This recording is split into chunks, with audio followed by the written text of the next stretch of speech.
Olá, pessoal.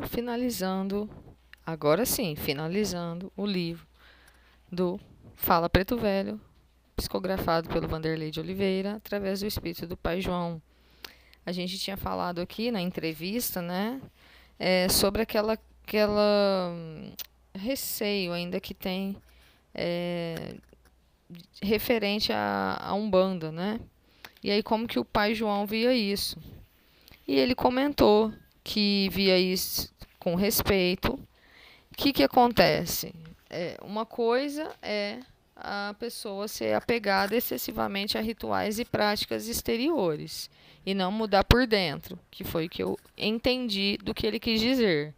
Outra coisa é você ter preconceito descarado, né? Porque é um conjunto de crenças, de valores e de ideias que foi colocado na sua mente que aquilo é inferior, é, assim, menosprezar aquela forma de expressão religiosa. São coisas diferentes.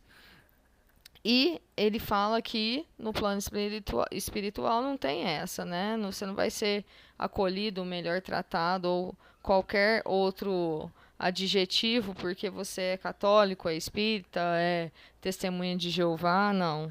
O que importa é o quanto você amou, né? E quanto você fez com esse amor que você tinha no seu coração, né? Isso é o que mais vai ficar marcado. E ele falou, né, que o apego excessivo a rituais e práticas populares pode ser um indício de imaturidade, né? Então é importante a gente analisar. E por outro lado, que ele fala aqui, que muitos que viveram essa interpretação de que tinha que se devotar aquela forma de prática, daquele formato, mas que não fizeram aquela mudança que era necessária, chegam lá do lado de lá com muitos conflitos, né? A gente vê que é aquela quando não tem abertura para outras religiões, né? Aquelas pessoas que têm muito preconceito com tudo, né? Não só Umbanda, mas não é da minha religião, sabe? A pessoa já trata diferente, né? E tudo mais. No nosso caso aqui, né? No meu caso que sou da religião espírita, muitas pessoas que sabem que eu sou espírita e têm aquele pé atrás. E aí ele falou, né? Que muitos espíritas que chegam lá sentem a necessidade de buscar outros templos religiosos. Porque vê, né? Aí chega lá e enxerga que tinha muito preconceito, né? Aí fala, nossa, deixa eu abrir minha mente, deixa eu mudar essa cabeça, né? Vamos lá, pergunta. E chegando à vida espiritual desse jeito, o que lhes acontece, né? Quer dizer, perturbado no sentido de, nossa, né?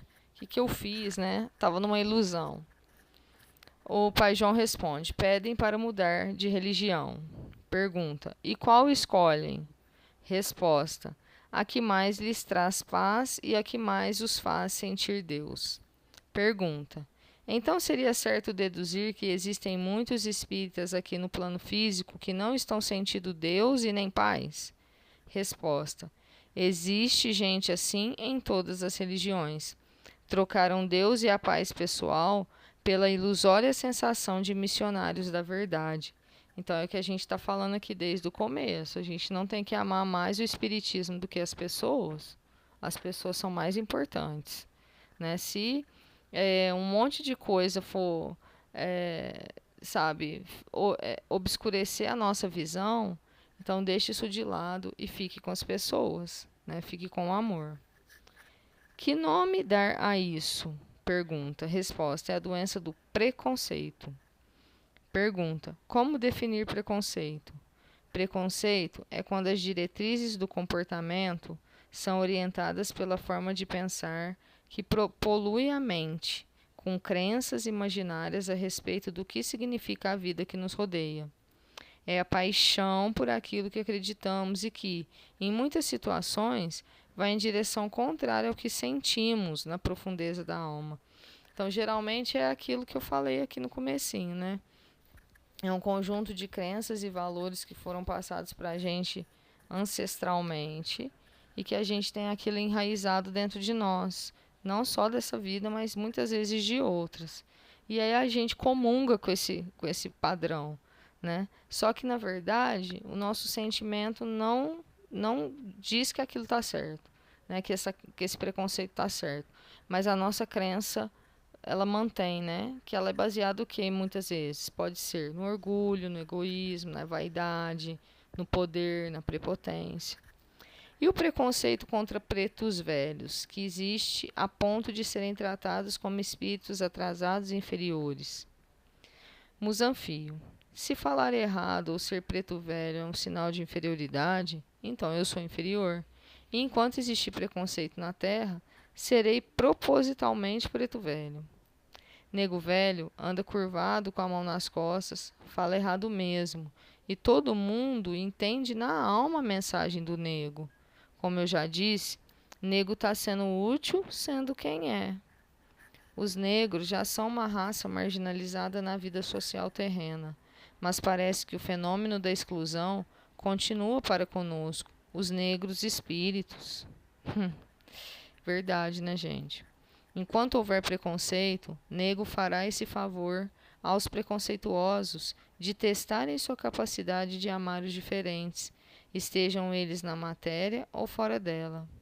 Mesmo sabendo meia dúzia de línguas, continuarei falando do jeito que o auxilie a desconstruir padrões e rótulos com fins educacionais e terapêuticos.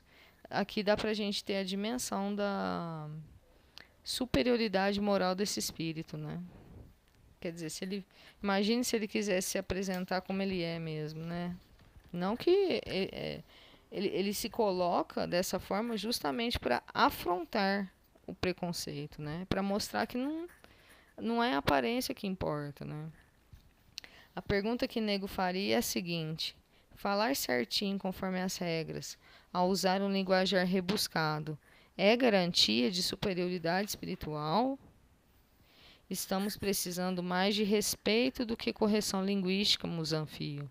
O desrespeito, este sim, define atraso e inferioridade quando faz parte da convivência, sem dúvida, né? Não tem coisa mais deselegante do que o desrespeito, né? Ser desrespeitado mostra muito mais a inferioridade daquele espírito do que qualquer outra coisa. Pergunta: de onde vem esse preconceito? Resposta: os padres que ontem catequizavam índios e escravos no Brasil colônia estão hoje, muitos deles, reencarnados no espiritismo, Musanfio. Alguém tem dúvida, gente? E vós me se acha que eles vão querer trocar os papéis e aceitar os negros como mentor? E quando aceitam, filho, querem escravizar novamente os pretos velhos aos seus interesses. Querem fazer pedidos e serem atendidos.